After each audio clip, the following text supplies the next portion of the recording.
जय शिव साथियों, जय हिंद, जय भारत, जय छत्तीसगढ़। साथियों, जैसे कि आप सभी जानते हैं, हम अभी फर्जी भगाओ अभियान के तहत जो एक अभियान जो है अपने ही लोगों को भगाने की हम बात कर रहे हैं। भगाने की मतलब समझिए उनका जाति प्रमाण पत्र निरस्त कराने की। जो आदिवासी महिला गैर आदिवासी से विवाह कर ली है, उनका जाति प्रमाण पत्र निरस्त किया जाना चाहिए। इसके पीछे हमारा तर्क भी है, क्योंकि वो समाज से अलग हो जाती है, समाज से टूट जाती है, तो वो जो है समाज की नेतृत्वकर्ता नहीं रह जाती है।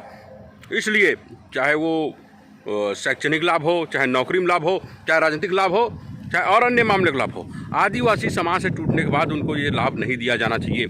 इसका इस्तेमाल अब देखिए पूरे छत्तीसगढ़, कहना चाहिए पूरे देश में अलग तरह ढंग से हो रहा है। अब देखिए आदिवासी समाज में रह के वो पढ़े लिखे बढ़े और उसके बाद गैर आदिवासी विवाह कर लिए, तो उनके सारी नौकरी का लाभ गैर आदिवासी को। अब वो राजनीति करेगी तो उसका सारा राजनीतिक लाभ गैर आदिवासी को। आदिवासी समाज को मिला क्या? ये एक तरह से हम इसको जो है आदिवासी समाज के हक अधिकार को छीनने का एक हथियार ये लोग बना लिए हैं गैर आदिवासी लोग। उसको हम इस दृष्टि से देखते हैं। आदिवासी महिलाओं को सस्ती ज़मीन खरीदने का माध्यम बना लिए, आदिवासी महिलाओं को आदिवासी समाज के हक अधिकार छीनने का माध्यम बना लिए। इसमें अभी यदि नहीं बोला गया तो याद रखिए पूरे देश में आदिवासियों के हक अधिकार की जो हम बात करते हैं, जिनकी संस्कृति की बात करते हैं, सभ्यता की बात करते हैं, इसको पूरा नष्ट करने का काम जो इसके माध्यम से किया जा रहा है। क्योंकि पढ़े लिखे व्यक्तियों का या जो उच्च पदों में जाते हैं उनका अनुसरण जो है कोई भी समाज करता है, और जब इस तरह के लोग जो हैं उच्च पदों में जाते हैं और बाहर जो शादी कर रहे हैं, तो इसमें समाज में इसका प्रभाव गलत पड़ेगा। वो आदिवासी रीति नीति संस्कृतियों का पालन भी नहीं करते हैं, क्योंकि वो तो सीधी सी बात है, जब विवाह बाहर कर लिए फिर वो उनके समाज के हो गए, हमारे समाज के थोड़ी रहे। इसलिए मैं पूरे प्रदेश के जितने भी संगठन हैं, जितने भी सामाजिक संगठन हैं आदिवासी समाज के, वो सब जो है अपने अपने क्षेत्र के लोकसभा जो चुनाव लड़ रहे हैं उनको पत्र लिखिए। साथ ही साथ जो है राष्ट्रीय दलों को भी पत्र लिखिए। जो कांग्रेस है, कांग्रेस खासकर हम लोग देख रहे हैं, किसी को भी जो जाति प्रमाण पत्र है तो उठा के उसको जो है टिकट दे देता है। ये तक नहीं जांचता कि ये समाज के रहे हैं कि नहीं रहे हैं, उसको कोई मतलब नहीं है। और इसी चीज़ का फॉलोअप ये फिर बाद में लोग बड़ी पार्टी जैसे बीजेपी पार्टी को हम देखते हैं, कांग्रेस और बीजेपी दो पार्टी को अभी लोग जानते हैं पूरे देश में, तो ये लोग उसका फिर यूज़ करेंगे। फिर उस दिन आप बोलने लायक नहीं रहेंगे। आज मैं सवाल करता हूं, जितने भी हमारे आदिवासी समाज के जो कांग्रेस की नेतागिरी करते हैं वो लोग आज चुप क्यों हैं, और जो बीजेपी की जनजाति मोर्चा की राजनीति करते हैं आदिवासी समाज के नाम को लेकर, वो लोग चुप क्यों हैं? क्या वो लोग भी इस तरह के लोगों का समर्थन करते हैं? और जितने भी आदिवासी संगठन हैं, क्या वो लोग भी चुप क्यों हैं? क्या वो लोग भी इस तरह से जो गैर आदिवासी में जाने वाले लड़कियों का समर्थन करते हैं, वो लोग आदिवासी समाज का आरक्षण का लाभ लेकर नौकरी करें, आदिवासी समाज का लाभ लेकर वो जो है राजनीति करें? फिर जो लोग मूल रूप से जो संस्कृति का पालन कर रहे हैं, जो लोग आदिवासी हैं, जो मध्यम वर्गीय गरीब लोग हैं, जो लोग हमेशा समाज के ताना बाना में रहने के लिए जो है हमेशा रहना चाहते हैं, उस सिस्टम का पालन करते हैं, वो समाज से बाहर मत हो जाए, बाहर समाज में ही रहें, इसके लिए वो जद्दोजहद करते हैं। हमने देखा है कि आदिवासी समाज में जो है बहुत जगह जो है आर्थिक दंड लिया जाता है, तो वो सामाजिक तौर पे लिया जाता है और समाज के रीति नीति में है वो चीज़ें, तो समाज के लोग उसको पेट करते हैं। हम कैसे भी करके गरीब लोग को आप देखेंगे, वो लोग भट्ठा तक जाते हैं, दूसरे राज्य जाते हैं, मेहनत करते हैं, पैसा लाते हैं कि हम समाज में रहेंगे, समाज से बाहर नहीं जाएंगे। और यही पढ़े लिखे लोग या जो धनाढ्य वर्ग के लोग, ये लोग को कोई डर नहीं है, भय नहीं है समाज का। ये लोग जो चाहे वो करें ऐसा। ये लोग मतलब जो पढ़ लिख गया है, धनाढ्य वर्ग, पूरी आज़ादी है। और यही लोग बाद में जाके फिर हमारा नेतृत्व करेंगे और हमको ये सिखाएंगे। जो लोग समाज को भूल गए, समाज की हर चीज़ को भूल गए, और जहाँ जहाँ पदों में इसकी चीज़ को देखिए, हमारे समाज में एक चीज़ बहुत बड़ा चीज़ देखा गया है कि आदिवासी समाज में यदि कोई लड़की बाहर चली जाती है तो वो दंडित किसको किया जाता है? दंडित उसके पिता को किया जाता है कि आपने नहीं समझाया इसलिए वो लोग वहाँ चले गए। दोषी बच्चे नहीं हैं, उसके पिता हैं।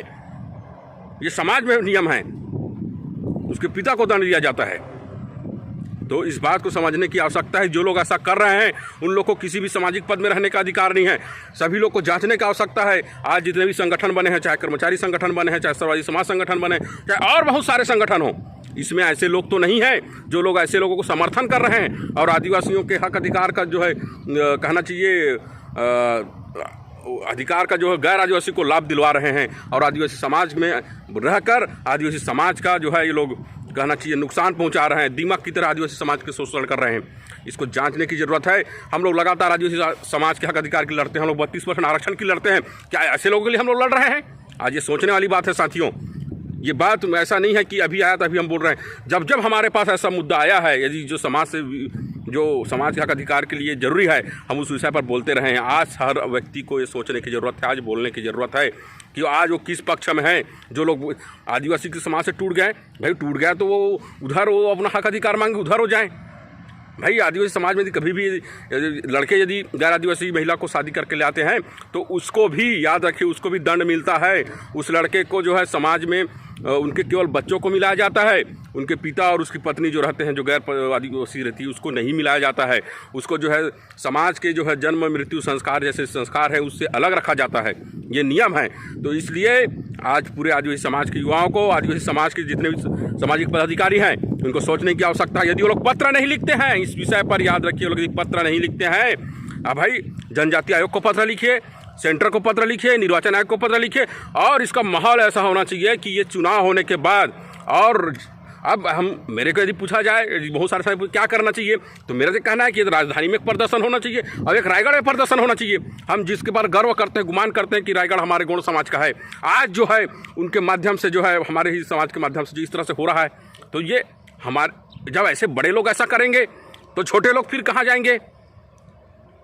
ये हमारे समाज का जो है कहना चाहिए पतन का एक कहना चाहिए एक नज़ीर बन जाएगा, एक उदाहरण बन जाएगा। उसके बाद जनपद में, जिला में, पंच में, सरपंच में सब ऐसी लोग आएंगे, ऐसी लोग नेतागिरी करेंगे, ऐसी लोग पैसा ले लेके आएंगे। और आप जानते हैं चुनाव कैसा होता है, लोग धन बल से सब चुनाव लड़ते हैं। फिर कहाँ गया आदिवासी हक अधिकार? आदिवासी हक अधिकार को तो दूसरे दरवाजे से छीन लिया गया आदिवासी समाज से, और हम लड़ रहे हैं 32% आरक्षण के लिए। हम जो गैर आदिवासी, जो आदिवासी कभी है ही नहीं, और जो लोग फर्जी प्रमाण पर, हम उसका विरोध करते हैं। लेकिन जो लोग हमारे ही समाज के रहते हैं और दूसरे शादी कर ले रहे हैं और उसके बाद हमारे हक अधिकार का हनन कर रहे हैं, तो इसका विरोध क्यों नहीं? ये सोचने वाली बात है साथियों। नहीं तो आदिवासी समाज का जो है पूरे आरक्षण का लाभ ऐसे लोग लेंगे, और आदिवासी समाज जो लोग अपनी सभ्य संस्कृति का निर्वहन कर रहे हैं, जो लोग समाज में जुड़े हुए हैं, उनका क्या, जो पढ़े लिखे, जो कम पढ़े लिखे हैं, या कहना चाहिए गाँव में हैं, जो मध्यम वर्गीय हैं, जो गरीब आदिवासी हैं, उनका तो शोषण हो गया, उनको तो कुछ मिला ही नहीं। धन्यवाद साथियों।